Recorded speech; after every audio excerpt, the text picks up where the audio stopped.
We are on DAF Kuf Lamed Daled Amid Aleph, and we are on the second line. The Mishnah had said that if you had not properly ground cumin powder before Shabbos, then you're allowed to grind it with a shinoi on Shabbos. So what the Mishnah advocates is that you chew it so that it becomes like a pulp, and that way you can apply it to the area of the bris as a salve or as a medicine to help it heal. So Tonu Rabbanan, the function of the Bryce is to tell us that there are certain leniencies on Yontif that don't exist on Shabbos. Dvarim shein osin lamilo b'Shabbos osin labiyontif. There are certain things that you're not allowed to do to remedy a bris on Shabbos, but you are allowed to do on Yontif. Shochakin la kimon.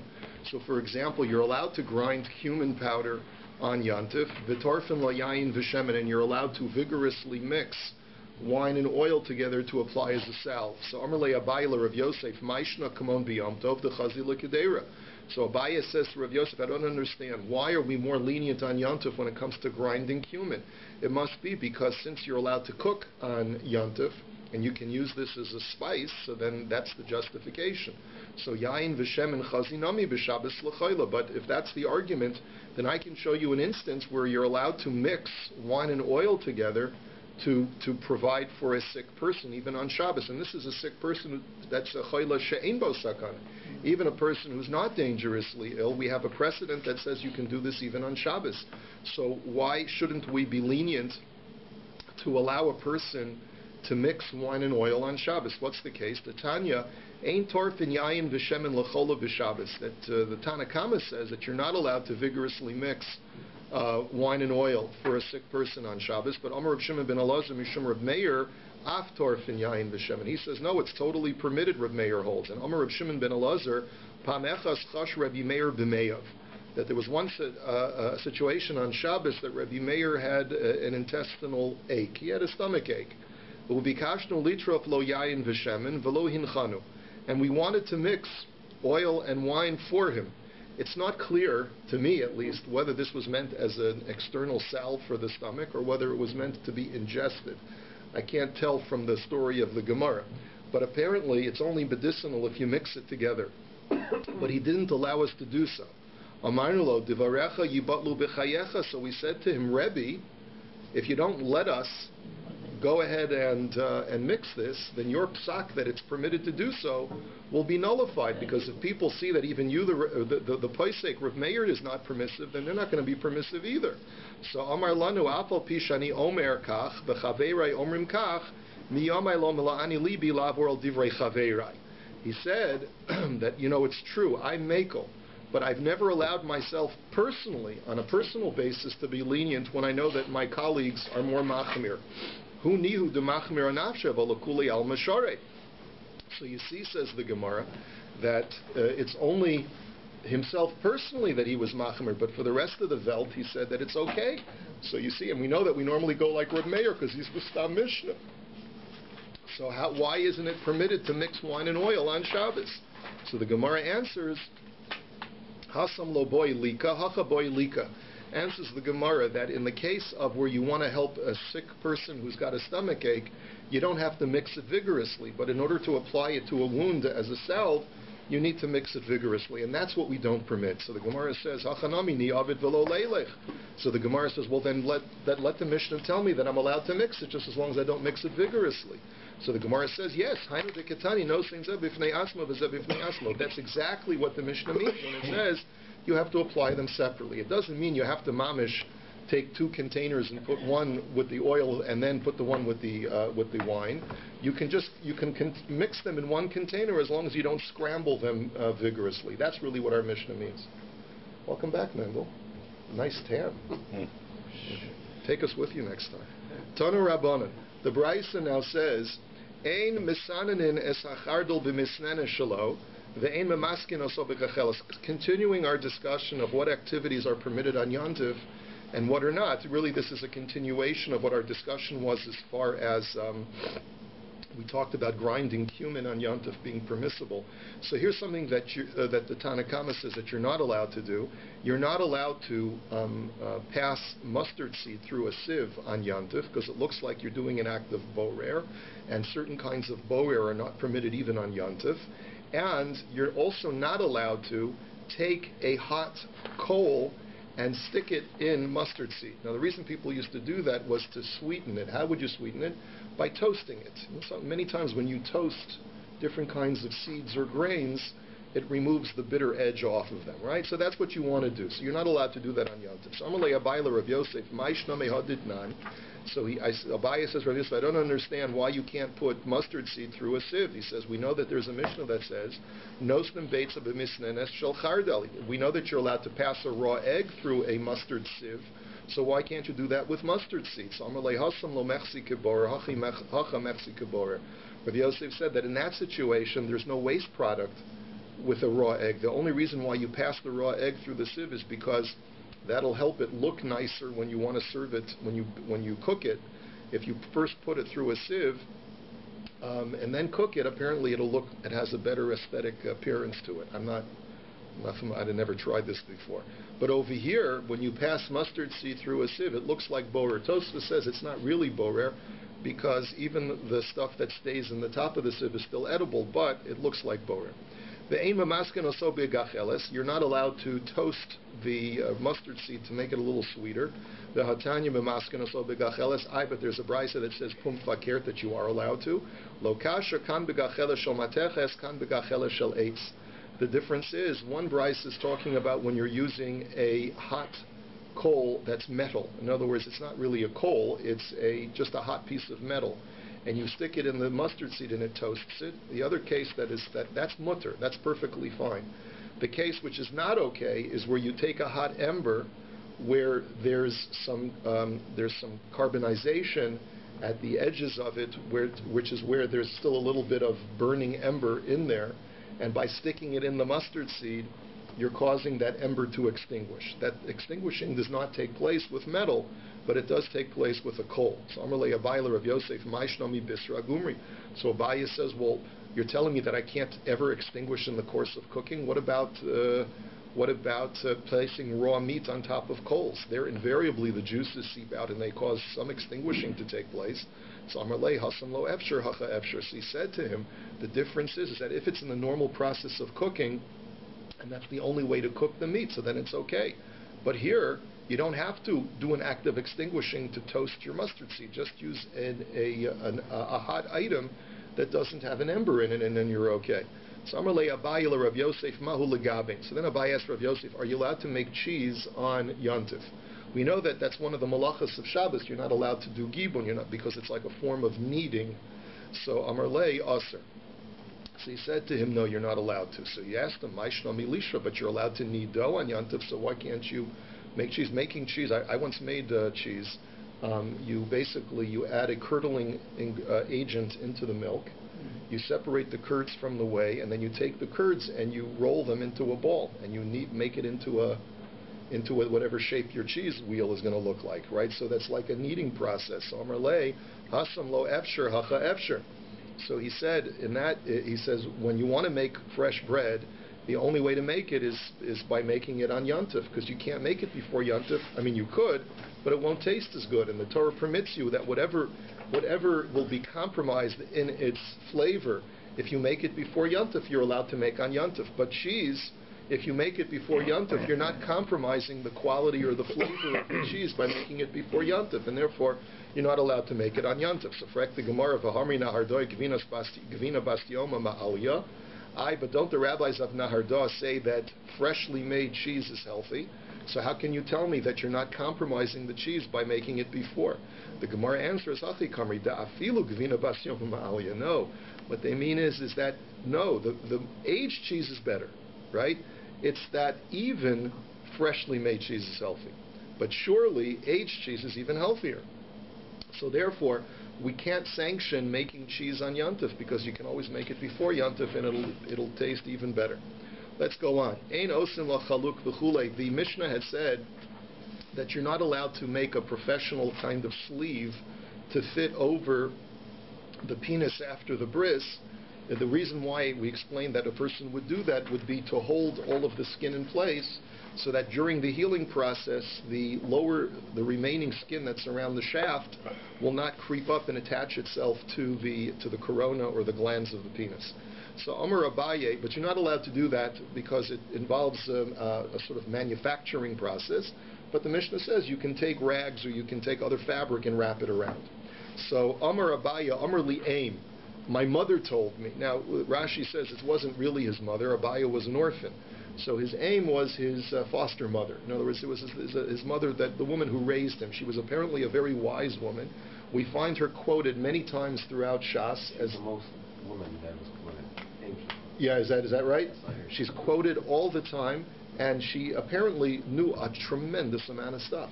Like she knew all about different languages and different customs and all these things. So he said, my mother told me, Hai chaluk biyanuka lefanye lesitra li'iloi dilma midbik gardamine va'asli de krushavcha. He said as follows. He says, my mother taught me that when you apply a sleeve around the gid, around the penis after a bris, what you should make sure is that the edge of the garment, the hem of the garment, should be folded over to the outside. And the reason why you should do that is because there are always frayed threads that are at the edge of the garment, and you don't want that touching touching the actual open wound, because when it comes time to remove that fabric, you may not even notice that the threads are attached. You'll pull it off quickly, and you'll end off taking off a portion of the head of the penis because you didn't realize that the thread was still clinging to it, and you'll cause the child to be permanently damaged to the point where he won't be able to have children anymore. So Ime de Abaya Abda Kistasa Lepalga, and Abaya's mother, when she would use the piece of fabric to make a sleeve, she would fold it over. She would fold the edge of the fabric over into halfway over the rest of the sleeve, so that to make sure that this would be avoided. Amar Abaya Hayanuka de Lesle Chaluk Lese Belisa de Isle Sifsa. So Abaya says that if a child does not have a sleeve ready prepared and you can't find one, so the next best thing is to take a worn out piece of fabric that has a hem, it has an edge to it, because the edge is usually tighter and it's more it's a tighter weave, so that it'll adhere better and it'll be tighter and it'll be more of a adhesive to the wound and hold everything in place. But make sure that the licharche lesifsa letasoi va'ayif le'iloi. But make sure that the hem, while it's facing upwards, so that it's going up towards the corona, but nevertheless fold it over towards going downwards to make sure that it doesn't, the frayed edges do not cling to the wound. Va'amar Abaya Amar li'aim hayanuka de lo yadia mifkase lishaife mishcha velukme lahadiyoma. So he says as follows: there are some children where there's a membrane they're born with a membrane over their anus, so they're not able to defecate because there's an obstruction to the anus. And if you want to be able to repair that, so the way to do that is you have to be able to find where the anus is, because there's skin covering it. So what you do is you rub some oil gently onto the rear end of the baby. Then you hold the baby up to sunlight and look for the area of transparent skin. It's supposed to look like glass, right? In other words, wherever the skin is transparent, that's where the anus. That's where the anus is, the hole for the waste product to come out of. And then take a barley kernel, and apparently she was a brilliant medical expert. Take a kernel of barley and use the sharp edge of the barley kernel to make an X incision to be able to rupture the skin. He says, but don't use a metal instrument to make the incision, because that'll cause too much swelling, and that's not healthy for the baby.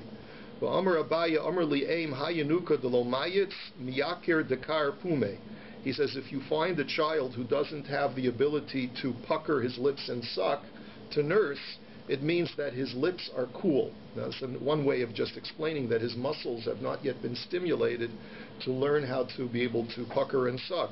So my takante, and this happens a lot with babies. They just don't have they have to learn how to suckle. So what should you do? How do you get the child to learn how to suckle? So leisu kasa gumre, velinkati le lahade pume, dechayim pume umayes. So what you're supposed to do is you bring a container filled with hot coals, place it nearby the lips of the baby so that the heat will be next to the baby's lips. That'll warm up his lips, it'll stimulate the muscles, and that'll get him to start suckling. The Amar Abaya, Amar Li Aim. My mother taught me something else. She said, Hayanuka de lo minashte linfafe begafivasa uminashte. So there are two explanations of what the word minashte means. Rashi explains minashte means that you don't see the baby breathing at all.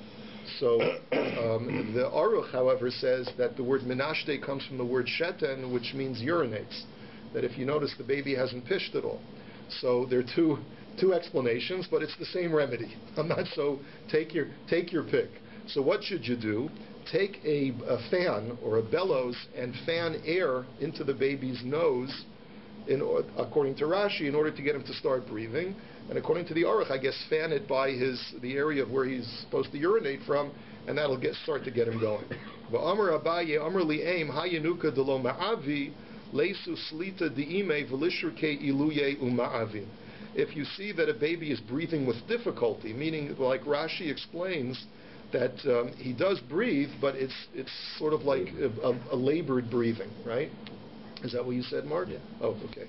So he says, so what should you do? You should bring the afterbirth, bring the placenta of the mother, and place it over the baby, and that'll cause him to start breathing. I don't know why, but that's what she said. V'amar Abaya Amar Li Aim Hayanuka dekatin. If you have a baby who's born very puny, so leisu lesilta diime v'lishriki iluya mekutna leulma. What you should do is you should bring the placenta and place it over the baby and arrange it in such a way that it is arranged from narrow end to wide end. Apparently a placenta has one end is narrow and one end is wide. Don't ask me, I've never seen, I don't remember examining one. So, and then you should place it in such a way where the wide end is closer to the main part of the baby's body, I guess. And that way that's a good siman that he will expand, just like he's got the end of the placenta that's more expansive closer to him. V'iolim me'ulma lekutna, and if the baby is too puffy, which means that he's big, but he's not big because he's strong and healthy, but he's big because he's got some kind of swollen puffiness, and you want to reduce that swollenness, so then place the placenta on him, but place the narrow end closer to his body, and that way that's a good siman that he'll shrink. The Amar Abaya Amar Li Aim Hayanuka de Sumak da Akatilu Ivla Beidama. So he says if you find a newborn infant who's very ruddy, so that's a sign that the blood has not yet absorbed properly into his tissue, and therefore Lisrachulei Adi Ivla Beidama Velim Haluha. You should not give that child a bris on the 8th day. You have to wait for his ruddiness to subside, and only then should you give him his bris. And the yarok, the akati lo nafal beidame, lisruchu ad nafal beidame v'lim halua. And conversely, if you find a baby that's jaundiced, meaning that he doesn't have the appropriate amount of redness in his complexion, so then that's a sign that the blood is not circulating properly, and it's not being produced properly, and therefore what you should do is you should let that jaundice subside, and once he gets a little bit of redness in his complexion, then you can do the bris. And we paskin this way. This is standard procedure for a moil, always checks for jaundice.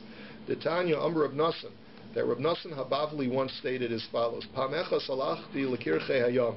I once went to a faraway place, Ubas isha echas lefanai shemala ben arishon v'mei sheni v'meis, that a woman came before me, Nebuch. She had 2 children who both died after their bris. So when her 3rd child was born, Shlishi Haviyasa Lefanai Re'isiv Shu Adom, and she brought her 3rd newborn child before me, and I saw that he was quite ruddy. So Amarti La Hamtini Loat Shiyivla Bodamo, Himtina Loat Shnivla Bodamo, Umala Oso V'chaya. So she listened to my advice, and she waited until the baby's redness subsided, and then she gave him his bris, and the baby was fine. And they named him Nassan Habavli after me. They were so grateful that I gave him this medical advice that they named him Nassan Habavli. So shuv pam echas alachti lemedinas kaputkia ubas isha echas lefanai shenamalo ben arishan umeis sheni vameis. Another time I went to the place called Kaputkia, and a woman came to me in Nebuch also that she had 2 children who died shortly after their bris. And the Shlishi, so when her 3rd child was born, Heviyasa lefanai reisiv shu yarok. So when she brought her 3rd son before me, I noticed that he was jaundiced, and he tzachti bo v'lo bodam. And I also noticed, I examined him, and I saw that there was not enough blood circulating through him. So Rashi points out that there were 2 deficiencies. One is that he's not healthy enough to do a bris, and 2, even if you did do the bris, he wouldn't bleed appropriately for the bris possibly even to be kosher, because part of an integral component of the bris milah is that the baby has to have some blood come out. So therefore, amarti lo amtini lo ad sheipol bo damo v'imtino lo malo so v'chayav okarin shemon osan abavli al shemi. Same thing. I told her, wait until the baby gets a little redness in his complexion. She waited. They did the bris. The baby was fine, and they named him Nasan Habavli after me. So I'm sure, like in that generation, just like you go to Williamsburg, there are a lot of Yoilishes. There were probably a lot of Nasan Habavlis back then, because he gave women good advice when they had a newborn child. It wasn't Arminic, though. It wasn't Ashkenaz Minik. Sfardim. Sfardim, right, yeah. right. That's right, because he's Reb Nasan Habavli was a Sfardi. Right. Although the truth is that a lot of historians say that Minhag Bavel is Minhag Sfard, and Minhag Eretz Yisrael is Minhag Ashkenaz. Yeah, interesting. Yeah, and these things developed in the Gaonic period. Okay, let's go weiter. Mishnah says, Marchitzen es hakatan bein lifnei hamilu bein la'achar hamila. Mishnah says you're allowed to bathe a newborn infant both before and after his bris. And then it says something that seems to contradict that. It says, Umazalfin alav biyad avalo bikli. You're only allowed to sprinkle or splash water on him with your hands, but you cannot use a utensil to do that. Now, we just got through saying you're allowed to bathe him. So this seems to be a contradiction. So let's see what this means. Rabbi Elazar ben Azariah Omer, Marchitzen es hakatan b'yom hashlishi shechal lios b'Shabbos. He says you're allowed to bathe the child on the 3rd day, if the 3rd day is on a Shabbos. Why? Because Shenemar Vahi Bayom Hashlishi V'Yosam Koyavim. Because it says in Parshas Vayishlach, you know that Shimon and Levi assassinated all of the men of the city of Shechem for having defiled their sister Dinah. But the way they did it was through a strategy. They told them, if you guys circumcise yourselves, we'll intermarry with you. So they all circumcised themselves. And then on the 3rd day, when they were in the most amount of pain and discomfort and weakness, that's when they went ahead and killed them. So you see from here that on day 3 after the bris is the day that it's most painful for recuperation. So that's why you're allowed to, Rabbi Elazar ben Azariah says that you're allowed to bathe the baby on day 3. Vandroginus, a suffix vandroginus, ein mechalon of Shabbos, totally separate halacha. If a child is a suffix, whether he's going to be viable or not. And that's called Safek ben Ches, Safek ben Tes. What it means is that in the times of the Gemara, if a baby was born in the 8th month, this was an indication that he was not going to survive. And so if you're not sure whether the baby has come full term or not, so then you should not do the bris on Shabbos, because you don't know whether you're circumcising a viable infant or not. And secondly, in androgynous, a person who's androgynous, you're not allowed to be Machal Shabbos to do their bris. Rabbi Yehuda Matir Vandroginus, Rabbi Yehuda says you can do a bris on an androgynous. This is a human being that has dual genitalia, so you can do a bris on the male genitalia on Shabbos. We'll see the machlokus between Rabbi Yehuda and the Chachamim tomorrow. The Gemara now says, V'ha amart reisha marchitzen. How can you tell me in the same breath, A, that you're allowed to bathe, and B, that you're only allowed to splash?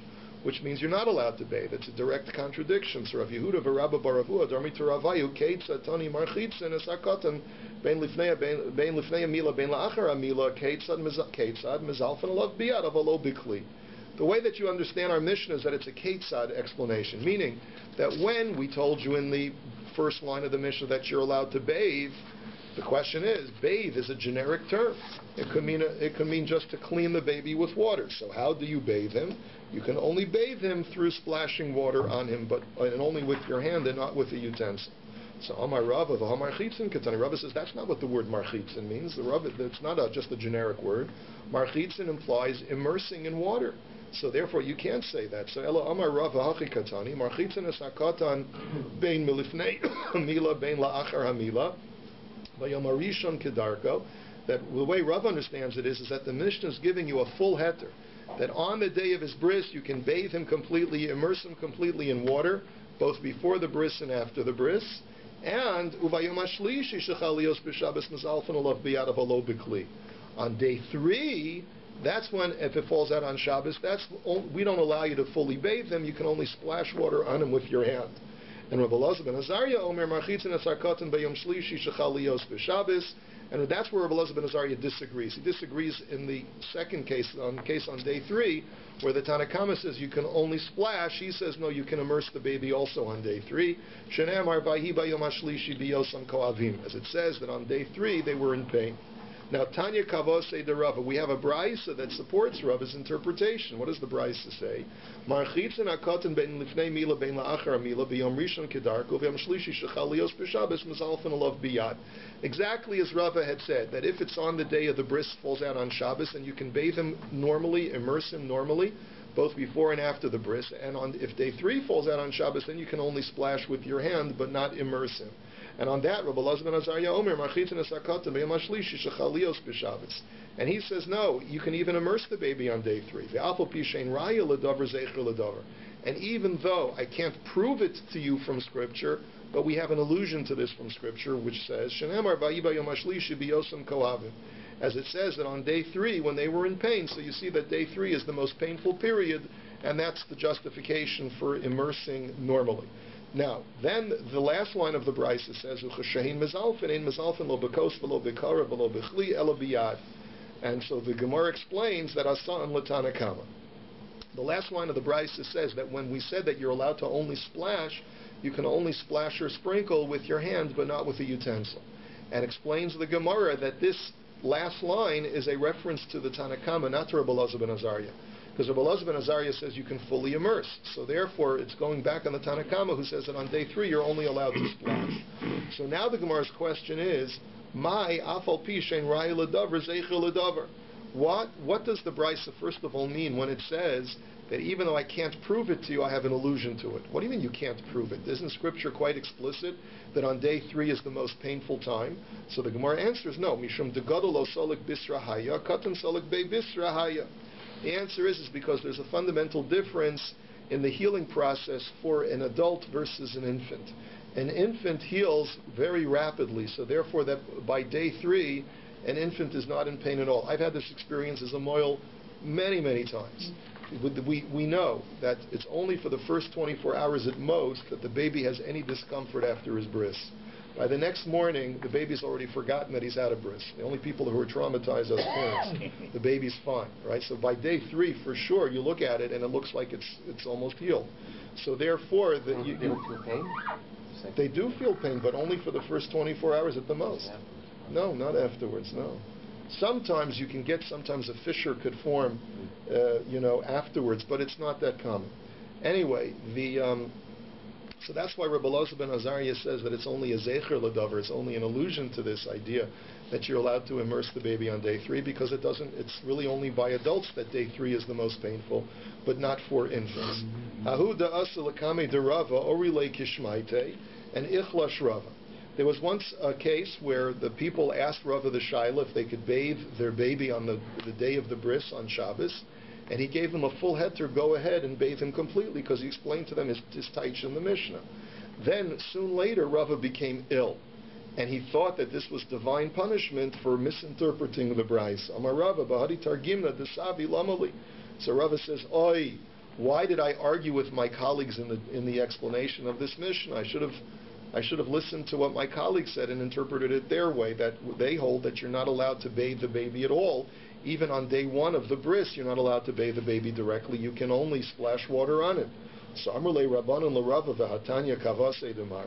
So the Chachamim said to Rava to console him. They said, but you explained our Mishnah according to an explicit brisa that goes exactly what you said. So Amr Lahu Masnisin Kavasayu Dika. He said, nonetheless, the Mishnah seems to disagree with the brisa if you look at the language carefully, because the language states, Mimaimi, the Kamer Rabbi Elazar ben Azariah, Omer Marchitzin Esakata B'Yamashlishi Shechalios B'Shabbos. Because look at what the Mishnah says. When it comes to, and it quotes Rabbi Elazar ben Azariah's Shita, it says that he says you're allowed to bathe the baby normally on day 3. So he says, Iyamart bishlam tanakama mizalfin kamar, hana de kamar le Rabbi Elazar ben Azariah marchitza. He says, if you hold that up until now the Tanakama was only permitting you to splash water, regardless of whether it's day 1 or day 3, then I can understand why Rabbi Elazar ben Azariah introduces this action of bathing, i.e. immersing. Because then he's the first one to say that it's okay to immerse. Elai amart Tanakama marchitzin bayom harishon kamar mezalfin bayom hashlishi. Hi, Rabbi Elazar ben Azariah omer marchitzin af marchitzin mi boile. But if the Tanakama also holds that you're allowed to immerse and bathe the baby normally on day 1, and it's only on day 3 that he holds that you have to splash instead of immersing, then Rabbi Elazar ben Azariah should have said, Af marchitzin. No, I hold that you're even allowed to bathe on day 3.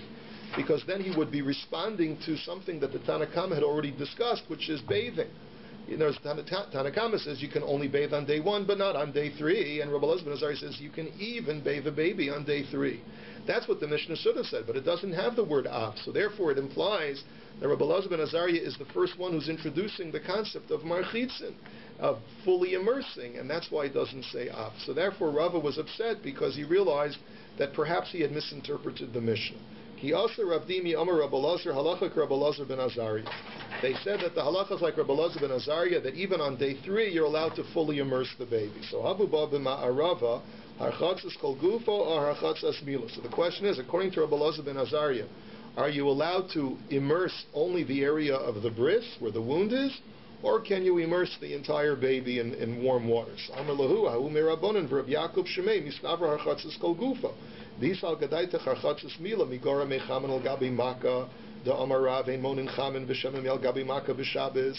He says, or Rabbi Yaakov says, it makes sense to say that you're allowed to immerse the whole body of the baby in the warm water. He says, because if the Mishnah is only telling me that according to Rabbi Elazar ben Azariah you're only allowed to immerse the area of the bris, he says, why do you need a special dispensation for a bris milah?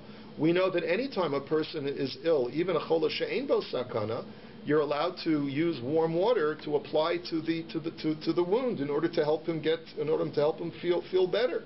As Rav had said, that you never refrain from applying warm water on Shabbos to a wound. So therefore it must be that there's an even greater dispensation when it comes to the bris, that not only can you apply the warm water to the wound, but you can immerse the baby fully in warm water. So Maskef la Rav Yosef v'lo shani lach bein chamin shuchmu b'Shabbos lechamin shmuchmu me'erev Shabbos. So Rav Yosef challenges that. He says, how do you know? How do you see from that? No, you can't bring a proof from that.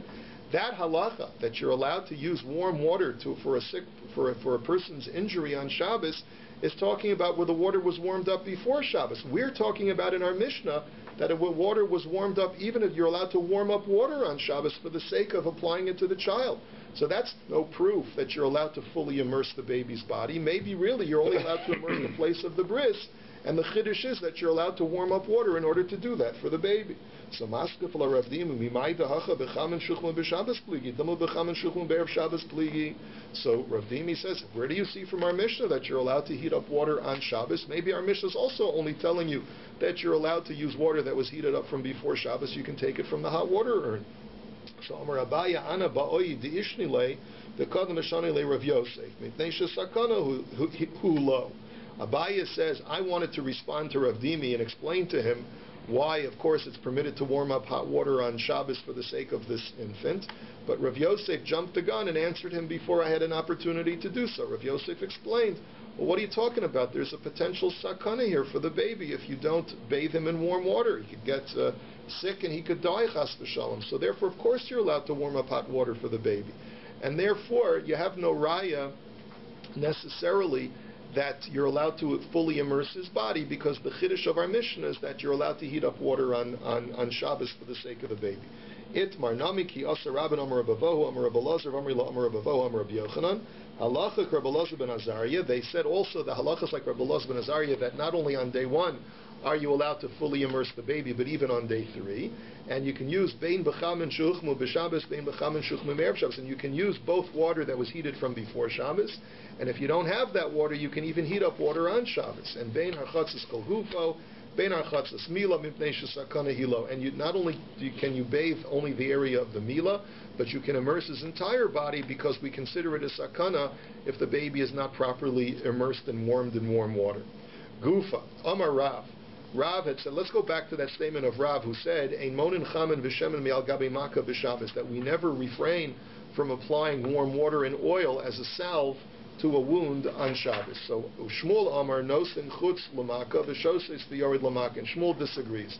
He says if you're dealing with a non-life-threatening wound, you're not allowed to apply it directly to the wound because it looks like you're doing refuah, but rather you can apply the oil and the warm water around the wound and let gravity cause the liquid to flow down into the wound, and that way it'll have the medicinal effect. So Meisvei, let's challenge Rav. It says, Ein nostin shemen v'chamen al gabe moch liten al gabe maka b'Shabbos. It says that you're not allowed to apply oil and warm water on a on a piece of fabric that acts as like a sponge to apply it to a wound on Shabbos. So you see that you're not allowed to apply it directly, like Rav suggests. Answers the Gemara, Hasa mishum schita. The issue over there is not because of the prohibition of applying oil directly to a wound. The issue over there is by pouring it into a piece of fabric, you're going to be using the fabric as a sponge, and you're not allowed to do schita on Shabbos. That's the prohibition. Tashma, similar brisa, ein nostin chamen v'shemen al gabi moch shel gabi maka b'Shabbos, that you're not allowed to apply oil and warm water directly onto a spongy piece of fabric that is already resting on a wound on Shabbos. So you see, again, it's a challenge to Rav. Samnami mishum schita. There too, the issue is schita. The issue is not applying medicine directly to a wound.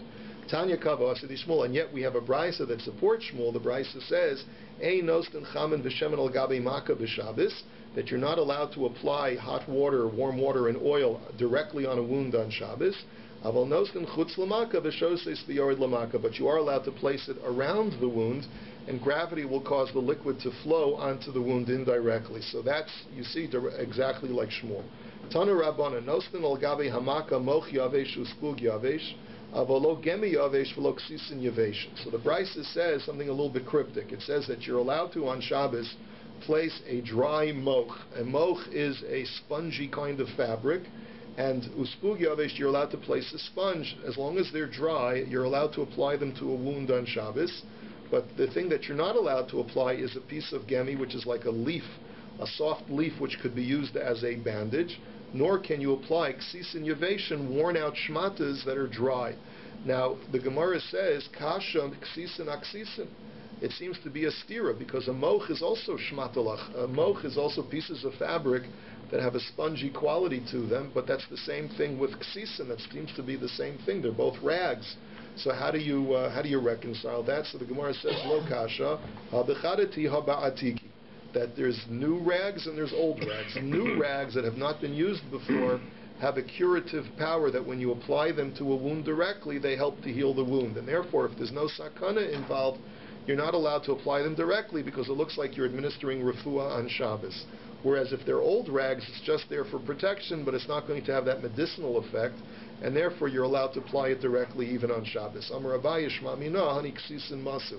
Abaye says you learn from this whole discussion that new rags, if you apply them to a wound, have a medicinal quality to them, and they're actually beneficial to use. We'll hold it here for today. You all have a wonderful day.